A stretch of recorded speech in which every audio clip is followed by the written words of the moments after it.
Hello, y'all. Welcome back to the YouTube channel called Walk With Me. Today's video is called The Core is Good. The core is good. The core of life is good. And I want to say this and make there's no question about this. This is the beginning. Wait 1 second. I'm sorry.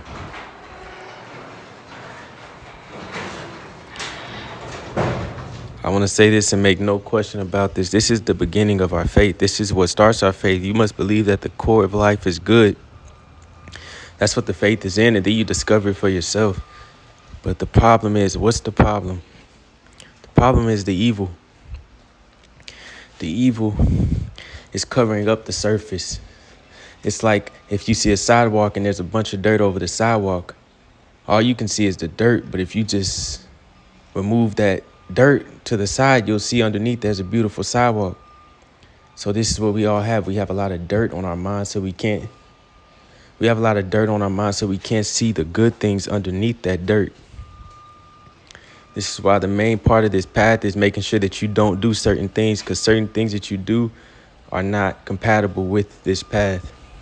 Certain things you do throw dirt on the surface. You're throwing dirt on the surface over and over. Every day you're throwing more and more dirt. Eventually you're going to have so much dirt on the surface that you can't see a thing. You can't even see an inch of the sidewalk. The sidewalk is almost like it was never there before. We have to wipe this dirt away from the sidewalk. We have to take the time and sweep this dirt patiently, because we have to realize that we built up so much dirt over the years. Every single day, consistently, we put dirt over the sidewalk to the point where this is so much dirt, we don't even feel like getting the dirt off the sidewalk. We just want to turn away from the sidewalk and walk away, but we have to get back to that sidewalk and sweep all the dirt out the way. And trust me when I say this, underneath that dirt, it's good, it's peace, it's love, it's joy, it's happiness. But we keep going out. In order to discover this, you must go within. And the Bible says, for behold, the kingdom of heaven is within you. It says, neither will people say lo here or lo there. So neither will people say look here or look there. For behold, the kingdom of heaven is within you. You must go within yourself. You can't find it outside of yourself. You can't find it in a job, in a hobby, in a pursuit. You can only find this within. The peace of God, the peace that we're all looking for, comes from within us. But if we keep looking out for it, we'll never find it. You can't find what we're looking for if we're looking in the wrong places. So first, we need to make sure that we don't look in the wrong places. Number one, if you're looking for a relationship, you're not going to find it there. You're going to destroy. You're only going to make things worse. If you look for it in a hobby, you're not going to find it there. Maybe you'll find some satisfaction for a while, but eventually it'll run dry. If you're looking for it in a job or money, you're not going to find it there, because you're only going to want more and more money, more and more and more. Greed's going to take over. Look in the right places. Study what leads to peace. And the Bible says, make every effort to do what leads to mutual peace and edification. Edification means for spiritual improvement. Do your best to do what leads to peace. Do what leads to peace. I want to say that again. Do what leads to peace. So this right here, this verse tells us exactly that there's things that lead to peace. It brings us to our actions. Again, what we do lead to places. Your actions, they lead you to somewhere. Everything you do, it's leading you somewhere, whether you want it to or not, whether you agree that it does or it doesn't, it is. Every word you speak is leading you somewhere. Every encounter you have is leading you somewhere. You must check the things that are leading you to the wrong places and get rid of them. And most of us know what's leading us in the wrong place.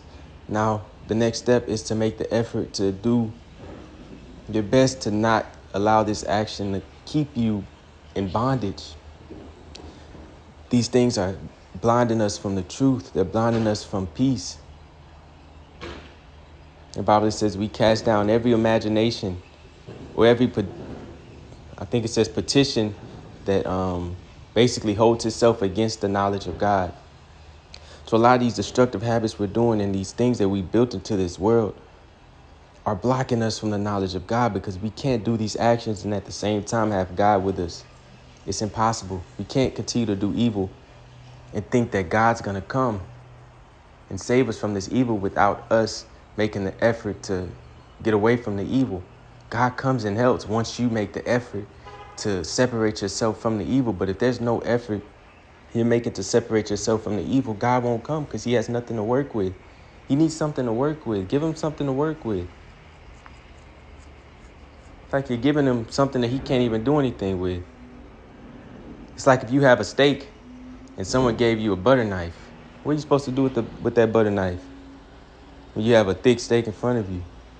You can't do anything with that butter knife, so give God something to work with.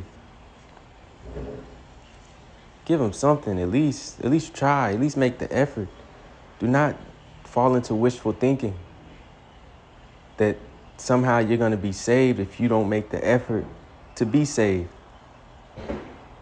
If that were the case, we'll all be dwelling in peace right now. But that's not the case. The truth is we have to make the effort. I read a quote this morning. Let's see. I forgot what it said. It says, God gives the nuts, but he does not crack them. He gives us these things, but he's not going to do the work for us. He gives us the light, but he's not going to turn the light on for us.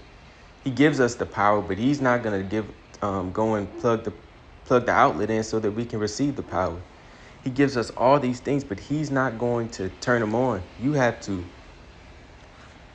talk about darkness. The world is surrounded with darkness, but what? Okay, let's think about it like this. What keeps what out? Does the light keep the darkness away? Or does the darkness keep the light away? The light must be turned on in order to get the darkness to go away. You have to turn the light on. You have to turn the light on. The light is meant to keep the darkness away. That's why we made lights. Even I'm talking in a physical, but this is a spiritual perspective I want you to have here. We created lights because we realized there was a problem. The darkness. We couldn't see where we were going. We couldn't see what was around us. We couldn't see what was what. We couldn't distinguish this from that because it was so dark.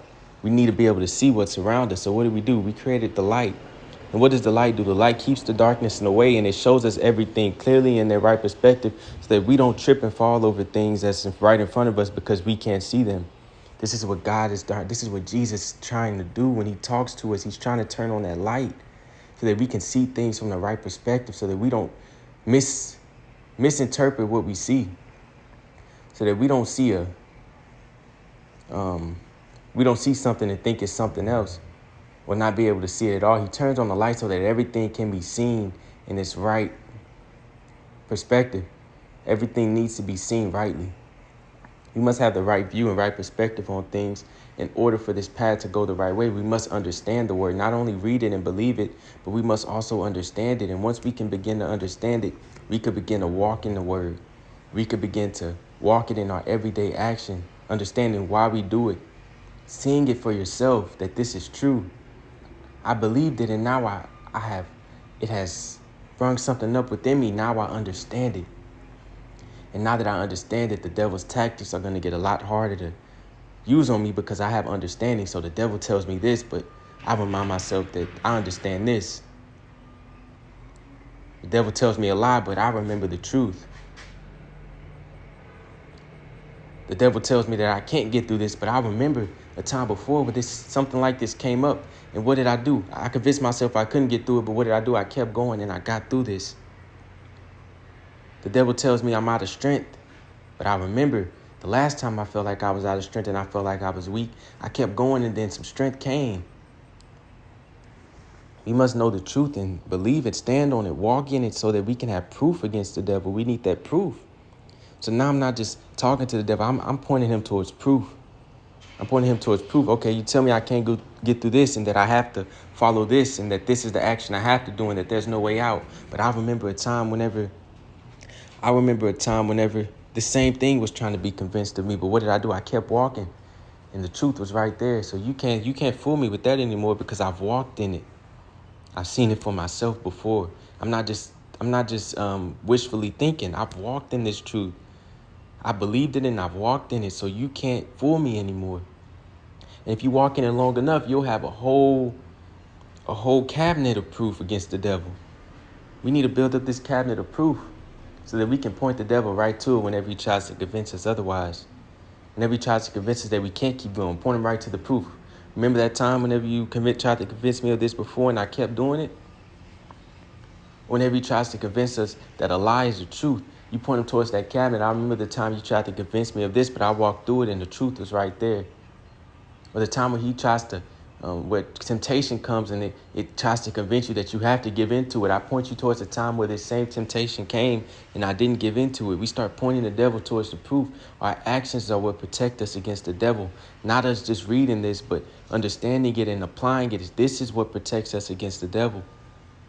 Build up that proof, you all. Thank you all for listening. Y'all have a good one.